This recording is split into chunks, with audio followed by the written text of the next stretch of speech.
बिस्मिल्लाहिर्रहमानिर्रहीम नहमदुहु व नुसल्ली अला रसूलिहिल करीम अम्मा बाद। सूरतुल हज में हज के अरकान और मनासिक का तज़किरा है, इसलिए इसका नाम सूरतुल हज है।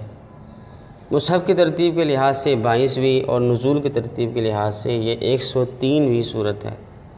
इस सूरत में 10 रुकू, 78 आयात, 1279 कलमात और 5196 हरूफ है। इस सूरत का कुछ हिस्सा मदनी है और कुछ मक्की। मतलब यह है कि इस सूरत का नुज़ूल मक्का मुकर्रमा में हिजरत से पहले शुरू हो चुका था और इसकी तकमील हिजरत के बाद मदीना मुनव्वरा में हुई।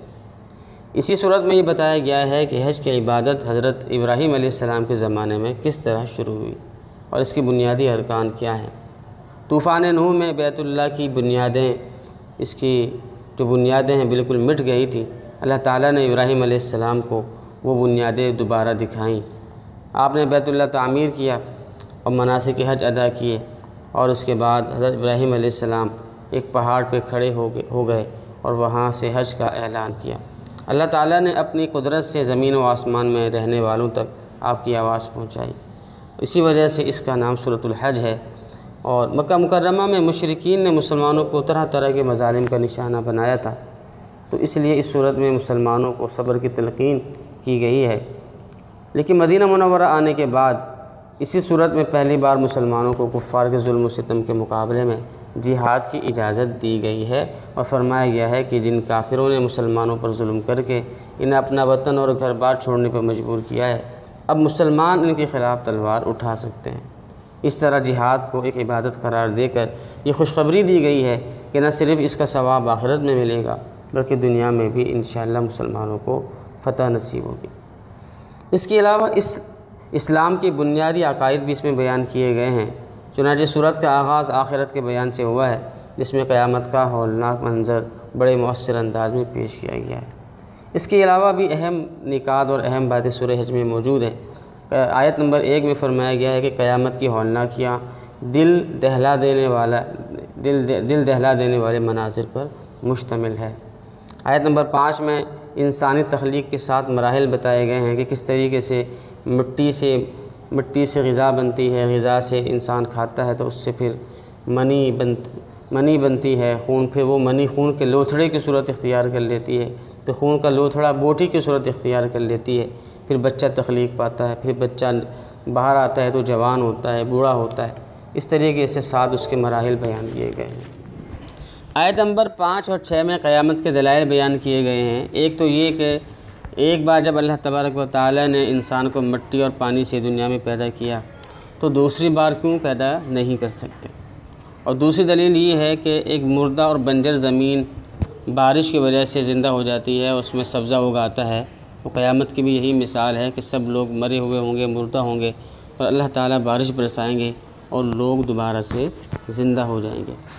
आयत नंबर 11 में मुनाफिकीन के अहवाल बताए गए हैं कि मुनाफिकीन एक किनारे पर होते हैं, फ़ायदा नज़र आता है तो मुतमईन होकर इस्लाम की तरफ आ जाते हैं, और आज़माइश और इम्तिहानात नज़र आते हैं, तकालीफ़ नज़र आती हैं तो दीन से मुनहरिफ होकर दूसरी तरफ चले जाते हैं।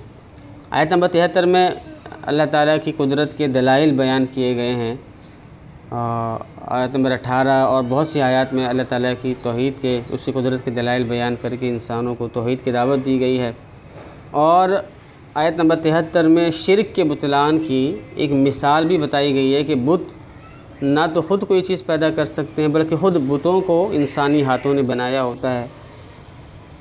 और एक मक्खी भी बैठ जाए, एक मच्छर भी बैठ जाए तो बुत उसे उड़ा नहीं सकते। ऐसे कमज़ोर और निकम्मी चीज़ खुदा कैसे हो सकती है। आयत नंबर 17 में मिलल और मज़ाहिब के लिहाज से 6 गुरूह बताए गए हैं। मुसलमान, यहूदी, ईसाई, सितारा परस्त, बुत परस्त, मजूसी जो चाँद, सूरज और आग के पुजारी होते हैं। इनका जिक्र करके फरमाया गया कि अल्लाह ताला इन सब के दरमियान क़यामत के दिन फ़ैसला फरमाएंगे। आयत नंबर 19 से 23 तक जहन्नम और जन्नत के अहवाल बताए गए हैं। जहन्नम के खौफनाक नज़ारे और जन्नत की खूबसूरत अहवाल इसमें बयान किए गए हैं। आयत नंबर 25 से 37 तक हरम पाक और हज के अहकाम, क़ुरबानी के अहकाम बयान किए गए हैं, मन्नत के अहकाम बयान किए गए हैं कि हरम में शिरक करना, जुल्म करना, गुनाह करना, यहाँ पे लड़ाई करना ये जायज़ नहीं है। हुदूद हरम की खिलाफ वर्जी करना जायज़ नहीं है। हरम को पाक साफ़ रखने का हुक्म दिया गया है और तवाफ़ को नमाज से मुक़द्दम करना किया गया है और उसमें इसका नुक्ता ये बताया गया है कि हरम में तवाफ़ का दर्जा नवाफिल से ज़्यादा है। मनासिक से फ़ारिग़ होने के बाद क़ुरबानी करने का हुक्म दिया गया है और ये भी कहा गया है कि क़ुरबानी हर उम्मत में रही है, ये कोई नई चीज़ नहीं है बल्कि हर उम्मत में रही है। शाआइरुल्लाह की ताज़ीम करने का हुक्म दिया है कि हर वो चीज़ जो जिसकी निस्बत अल्लाह की तरफ होती है और जैसे मस्जिद, मदरसा, उलमा, कुरान और क़ुरबानी के जानवर, इनकी ताज़ीम करनी चाहिए। मन्नत और नज़र पूरी करनी चाहिए। क़ुरबानी का जानवर उसको किस तरीके से गिराना चाहिए, उसके गोश्त की तक़सीम का तरीका क्या है कि ख़ुद भी खा सकते हैं और गरीब और लाचार को भी खिलाना चाहिए, दो साहबा को भी खिलाना चाहिए। और क़ुरबानी करने का मकसद अल्लाह ताला की रज़ा है और दिल का तक़वा अल्लाह ताला को पहुँचता है, गोश्त और खून नहीं पहुँचता। दिलों का तक़वा अल्लाह ताला देखते हैं, दिलों की हालत को अल्लाह ताला देखते हैं। आयत नंबर 35 में बताया गया है कि मोमिनीन की 4 अलामात हैं। एक तो वो अल्लाह की रज़ा के लिए अल्लाह के दिए हुए माल में से खर्च करते हैं, नमाज़ों की पाबंदी करते हैं, मसाइब पर सब्र करते हैं और अल्लाह का खौफ इनके अंदर होता है।